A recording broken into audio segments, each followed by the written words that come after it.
بسم اللہ الرحمن الرحیم۔ عزیز طلباء و طالبات، السلام علیکم۔ امید ہے آپ خیریت سے ہوں گے اور ہماری ای لرننگ کلاسز سے فائدہ اٹھا رہے ہوں گے۔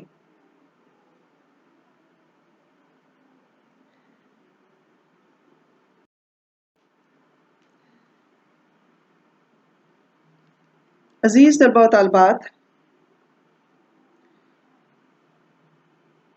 تحریک پاکستان کو برصغیر میں بسنے والے مسلمانوں نے قائد اعظم کی رہنمائی میں بڑی قربانیاں اور طویل جدوجہد کے بعد کامیاب بنایا۔ 20ویں صدی میں ایشیا، افریقہ، یورپ اور لاطینی امریکہ کی کئی اقوام نے آزادی کے حصول کے لیے اپنے اپنے قائدین کی سربراہی میں کوششیں کیں اور اپنے اپنے مقصد میں کامیاب رہیں۔ برصغیر کے مسلمان بھی انہی اقوام میں سے ایک تھے، لیکن ان کی جدوجہد کا رنگ جدا اور منفرد رہا، کیونکہ ان کی نمائندہ سیاسی جماعت آل انڈیا مسلم لیگ نے بیک وقت کئی قوتوں کا سامنا کیا اور اپنی منزل سے ہمکنار ہوئی۔ اس ذات اقدس نے قائد اعظم اور مسلم لیگ کو اتنی ہمت دی کہ انگریز، ہندو قوم پرست علماء اور انگریزوں کے پٹھو مسلمان اپنے گٹھ جوڑ کے باوجود پاکستان کی تخلیق کو نہ روک سکے۔ قیام پاکستان کی منزل بڑی دشوار تھی اور اس تک پہنچنا ناممکن سا لگا تھا، لیکن خدا تعالیٰ کے کرم و فضل نے ناممکن کو ممکن بنا دیا۔ عزیز طلباء، پچھلے لیکچر میں ہم آل انڈیا مسلم لیگ کے قیام کے بارے میں بات کر چکے ہیں۔ ہمارا آج کا موضوع ہے آل انڈیا مسلم لیگ کے قیام کے اسباب۔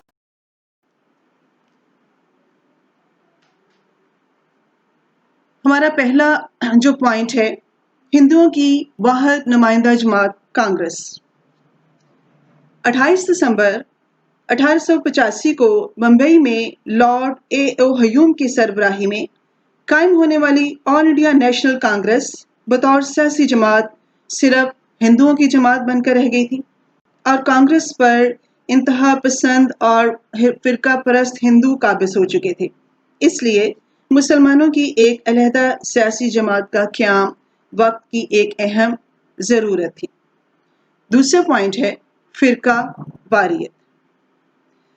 19ویں صدی کے آخر میں ہندو کی ایک انتہا پسند تحریکیں ہندوؤں کے وجود میں آئیں، جن میں آریہ سماج ہے، برہمن سماج ہے، شودی اور سنگٹن جیسی تحریکوں کا آغاز کیا گیا۔ ان تحریکوں سے مسلمانوں کے وجود کو خطرہ تھا۔ ان سے عہدہ برا ہونے کے لیے مسلمانوں نے مسلم لیگ قائم کی۔ تھرڈ پوائنٹ ہے تقسیم بنگال کی مخالفت۔ اکتوبر 1905 میں لارڈ کرزن نے خالصتاً انتظامی بنیادوں پر بنگال کو 2 حصوں میں تقسیم کر دیا۔ صوبہ مشرقی بنگال میں مسلمانوں کو اکثریت حاصل تھی۔ ہندوؤں کو یہ کسی بھی صورت میں برداشت نہ تھا کہ مسلمان ہندوؤں کے اقتصادی تسلط اور سیاسی استحصال سے نجات حاصل کر کے ترقی کر سکیں۔ چنانچہ انہوں نے حکومتی اقدامات کی بڑی مخالفت کی۔ ہندو تنظیموں نے اسے مادر وطن کی تقسیم قرار دیا۔ دہشت گردی، لوٹ مار، ہڑتالوں، احتجاج اور بائیکاٹ کی سیاست شروع ہو گئی۔ ہندوؤں کو اس تحریک میں کانگریس کی مکمل حمایت حاصل تھی، چنانچہ کانگریسی رویے نے مسلمانوں کو ایک نئی سیاسی جماعت کی تشکیل پر آمادہ کیا۔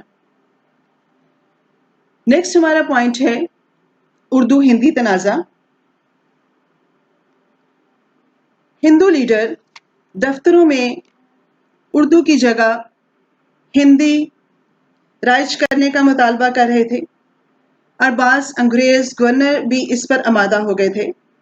اردو ہندی تنازع 1867 میں بنارس کے مقام پر ہوا۔ مسلمانوں نے اردو کے دفاع کے لیے تحریک چلائی اور اردو زبان کا تحفظ مسلمانوں کے لیے ضروری تھا اور یہ کسی سیاسی تنظیم کے بغیر ممکن نہ تھا۔ اردو زبان کو مسلمانوں کی زبان سمجھتے ہوئے ہندوؤں نے ہندی زبان کو جب مہم چلائی زبان کا درجہ دینے کے لیے، تو اس حوالے سے مسلمانوں کا رد عمل بڑا شدید تھا۔ انہوں نے اردو زبان کے دفاع کے لیے بھرپور کوششیں کیں۔ صوبہ بہار میں یہ تنازع 19ویں صدی میں گورنر میک ڈونلڈ کی اردو دشمنی کی وجہ سے ابھرا تھا۔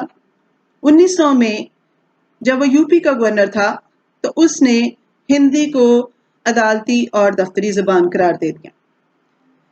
ہندی زبان اور دیوناگری رسم الخط کو پورے بر صغیر میں متعارف کرانے کے لیے ہندو اور ان کی مختلف سیاسی تنظیمیں ایڑی چوٹی کا زور لگا رہی تھیں۔ مسلمانوں کو بھی ہندی زبان بطور عدالتی زبان منظور نہیں تھی۔ اب زبان کے تحفظ کے لیے مسلمانوں نے یہ ضروری جانا کہ وہ ایک مستقل پلیٹ فارم ترتیب دیں اور اپنے حقوق کا دفاع کریں۔ 20ویں صدی کے آغاز میں اردو اور مسلم ثقافت پر ہندوؤں نے منظم تنقید شروع کر دی۔ نیکسٹ پوائنٹ ہے ہمارا شملہ وفد 1906 کی کامیابی۔ 1 اکتوبر 1906 میں مسلمانوں کا ایک 35 رکنی وفد سر آغا خان کی سربراہی میں شملہ کے مقام پر وائسرائے ہند لارڈ منٹو سے ملا۔ وفد نے مسلمانوں کے سیاسی، ثقافتی، اقتصادی اور دیگر حقوق کے حوالے سے ایک عرضداشت پیش کی۔ لارڈ منٹو نے مطالبات پر غور کرنے کے بعد وفد کے اراکین اور جو سربراہ تھے ان کو وہ حوصلہ افزا جواب دیا، جس سے مسلمانوں میں خود اعتمادی، جذبہ اتحاد اور سیاسی بیداری کا احساس پیدا ہوا۔ اسی احساس کے سبب مسلمانوں کی نمائندہ تنظیم آل انڈیا مسلم لیگ قائم ہوئی۔ نیکسٹ پوائنٹ ہے سیاسی اصلاحات کا اعلان۔ برطانیہ میں انتخابات ہوئے اور انتخابات میں لیبر پارٹی کامیاب ہوئی اور اس کی کامیابی کے بعد بر صغیر میں سیاسی اصلاحات لانے کا اعلان کیا گیا۔ سیاسی اداروں کی تشکیل کا سلسلہ شروع ہونے کا امکان بنا تو مسلمانوں نے اپنی نمائندگی کے حصول کے لیے سیاسی جماعت بنانا ضروری سمجھا۔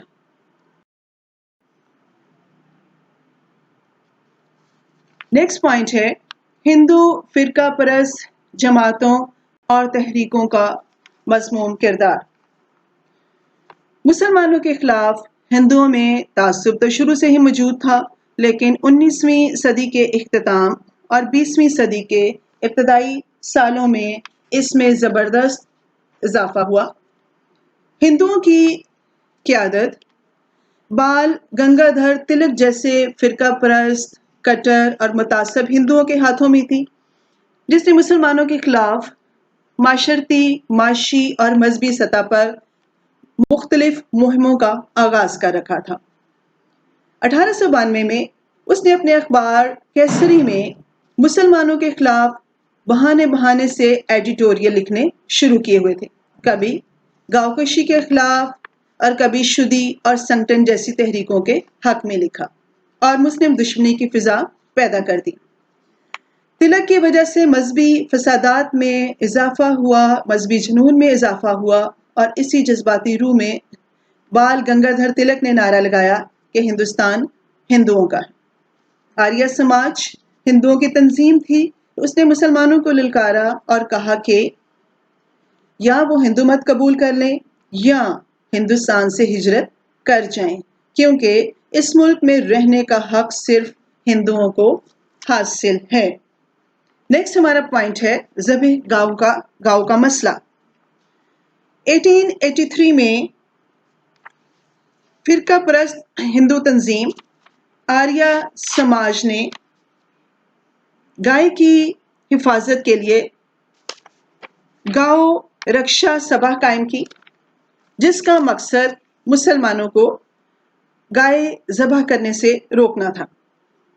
ایسے حالات میں مذہبی امور میں ہندوؤں کی مداخلت روکنے کے لیے مسلمانوں کا اتحاد ناگزیر تھا، جس کے لیے ایک منظم سیاسی جماعت کی تشکیل لازمی تھی۔ نیکسٹ پوائنٹ ہے انڈین نیشنل کانگریس کا ہندوؤں کی جماعت بننا۔ انڈین نیشنل کانگریس ہندوؤں کی سیاسی جماعت بن گئی تھی۔ اس جماعت پر مختلف انتہا پسند اور فرقہ پرست ہندو قابض ہو چکے تھے، جو صرف ہندوؤں کے مفادات کے لیے کام کر رہے تھے۔ اسی لیے مسلمانوں نے ایک علیحدہ سیاسی جماعت کی بنیاد رکھی۔ نیکسٹ پوائنٹ ہے مسلم مفادات کا تحفظ۔ جنگ آزادی 1857 کے بعد مسلمانوں کو ملازمتوں سے برطرف کیا گیا، زمینیں جاگیریں چھین لیں، ثقافت و زبان بھی متاثر ہوئی، لہٰذا مسلمانوں کی تعلیمی ضروریات، ملازمتوں میں حصہ اور معاشرے میں مناسب درجہ بندی کے لیے ضروری تھا کہ مسلمان اپنا سیاسی پلیٹ فارم قائم کریں۔ نیکسٹ پوائنٹ ہے شدی تحریک۔ کانگریس کے قائدین نے مسلمانوں کے الگ وجود کو ختم کرنے کے لیے شدی کی تحریک شروع کی۔ اس کا مقصد مسلمانوں کو ہندو بنانے کی کوشش کرنا تھا اور مسلمانوں کے لیے اپنے وجود کو برقرار رکھنے کے لیے منظم ہونا نہ۔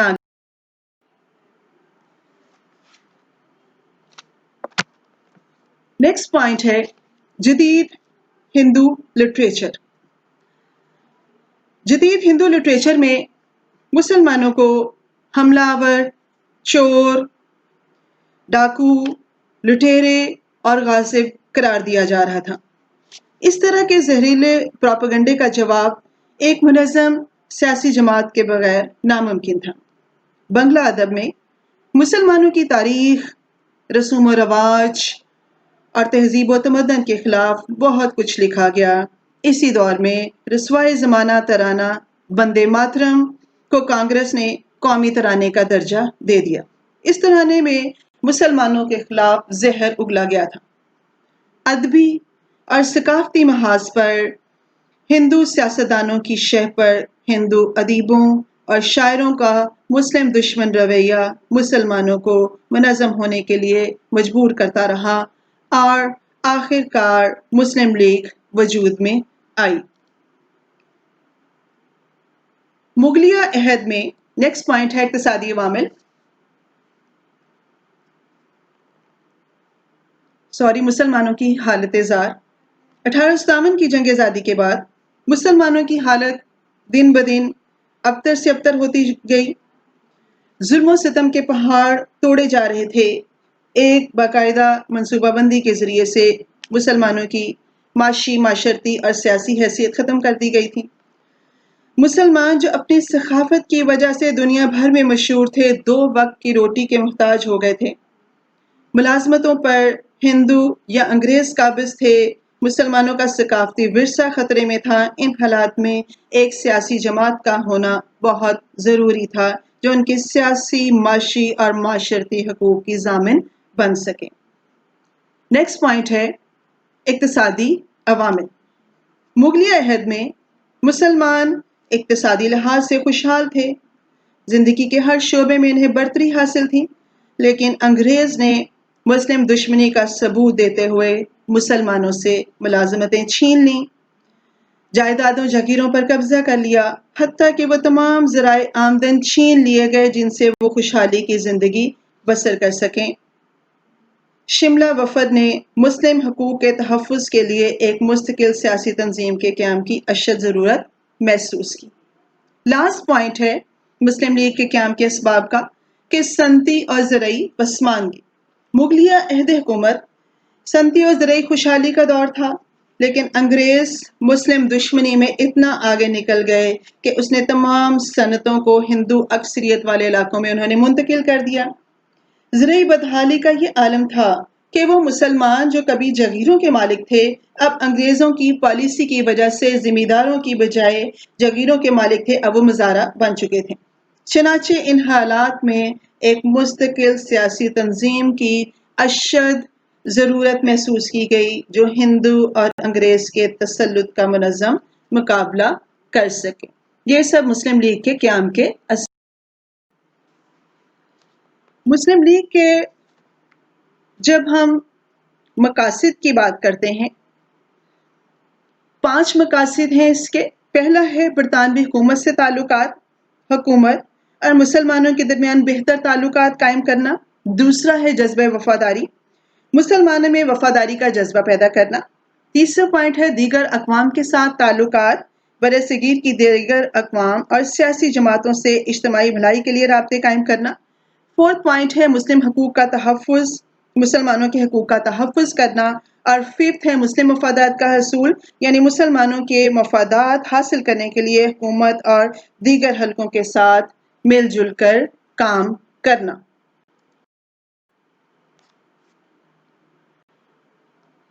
مسلم لیگ کے ابتدائی کارنامے یا کامیابیاں، اس میں جو پہلا پوائنٹ ہے مسلم تشخص اور حقوق کا تحفظ. آل انڈیا مسلم لیگ نے سر آغا خان، وقار الملک اور بعد میں قائد اعظم کی قیادت میں حکومت کو مسلمانوں کے تشخص اور حقوق ماننے پر مجبور کر دیا. دوسرا ہے جداگانہ طریقہ انتخاب کی منظوری. انگریزوں نے جداگانہ طریقہ انتخاب کے مطالبے کو 1909 کے قانون ہند یعنی 1909 کی منجو مارلے اصلاحات میں تسلیم کر کے آئینی حیثیت دے دی، جو کہ مسلم لیگ کا ایک اہم ابتدائی تاریخی کارنامہ تھا. تھرڈ پوائنٹ ہے قانون ساز اسمبلیوں میں نمائندگی. قانون ساز اسمبلیوں میں مسلمانوں کے لیے علیحدہ نشستیں حاصل کیں. فورتھ ہے مسلمانوں کی نمائندگی. مسلم لیگ نے اپنے قیام کے ساتھ ہی مسلمانان ہند کی نمائندگی شروع کی. اس سے مسلمانوں میں احساس برتری اور یکجہتی کو فروغ ملا. میثاق لکھنؤ. میثاق لکھنؤ کے قیام کے بعد مسلم لیگ کے قیام کے بعد ہندوؤں کو بھی یہ تسلیم کرنا پڑا کہ مسلمان نہ صرف ایک قوم ہے. اس حقیقت کو تسلیم کرتے ہوئے ہندوؤں نے مسلمانوں کے ساتھ 1916 میں لکھنؤ کے مقام پر ایک تاریخی جو ہے وہ معاہدہ کیا. سرکاری ملازمتوں میں کوٹا. مسلم لیگ کی کوششوں سے سرکاری ملازمتوں میں مسلمانوں کو کوٹا ملا، جو کہ ایک بہت بڑی مسلم لیگ کے لیے کامیابی تھی. علیحدہ مملکت کا قیام پوائنٹ 7 ہے. ایک طویل اور منظم جدوجہد کے بعد مسلم لیگ حصول پاکستان میں سرخرو ہوئی. مسلمانوں میں شعور. آل انڈیا مسلم لیگ نے برصغیر کے مسلمانوں میں سیاسی شعور پیدا کیا. وہ حکومتی امور اور معاشرتی ترقی کی طرف پیش قدمی کرنے لگے. لاسٹ پوائنٹ ہے مسلم اتحاد. آل انڈیا مسلم لیگ نے برصغیر کے مسلمانوں میں اتحاد کا جذبہ پیدا کیا، جو ان کو ایک پلیٹ فارم پر اکٹھا کرنے میں معاون ثابت ہوا، اور آخرکار اسی اتحاد کی بدولت مسلمانوں کو کامیابیاں نصیب ہوئیں. اس میں ایک اور جو پوائنٹ ہے کہ مسلم لیگ نے اوقاف ایکٹ منظور کروایا، اور مسلم لیگ کے قیام سے پہلے کسی ہائی کورٹ میں کوئی مسلمان جج موجود نہیں تھا. مسلم لیگ نے ہائی کورٹس میں مسلم ججوں کی تقرری کا مطالبہ کیا، تو شاہ دین کو پنجاب ہائی کورٹ اور کرامت حسین کو کلکتہ ہائی کورٹ میں جج بنا دیا گیا. مسلم لیگ کے قیام پر رد عمل. ہندوستانی صحافت نے مسلم لیگ کے قیام پر ملے جلے تاثرات کا اظہار کیا. ہندو صحافت نے الزام لگایا کہ مسلم لیگ کی تشکیل صرف اور صرف نواب سلیم اللہ خان کا انفرادی کارنامہ ہے. ٹائمز آف انڈیا اور ڈیلی ٹیلی گراف لکھنؤ نے فیصلے کا خیر مقدم کیا. The Civil and Military Gazette Lahore تقریباً غیر جانبدار رہے. عزیز طلبہ، ہمارا آج کا موضوع اختتام پذیر ہوا. امید ہے کہ آپ کو سمجھ آ گیا ہوگا. آخر میں یہی کہوں گی، اللہ تعالیٰ سے دعا کرتی ہوں کہ اے اللہ، آپ رب ہیں، آپ کے سوا کوئی معبود نہیں. آپ نے مجھے بنایا اور میں بندہ ہوں آپ کا، اور میں آپ سے کیے ہوئے عہد اور وعدے پر قائم ہوں. اپنی طاقت کے مطابق آپ کی پناہ چاہتا ہوں برے کاموں کے وبال سے جو میں نے کیے ہیں. مجھے اقرار ہے اس احسان کا جو مجھ پر آپ کا ہے، اور مجھے اعتراف ہے اپنے گناہوں کا. پس بخش دیجیے میرا گناہ، کیونکہ کوئی نہیں بخشتا گناہ آپ کے سوا۔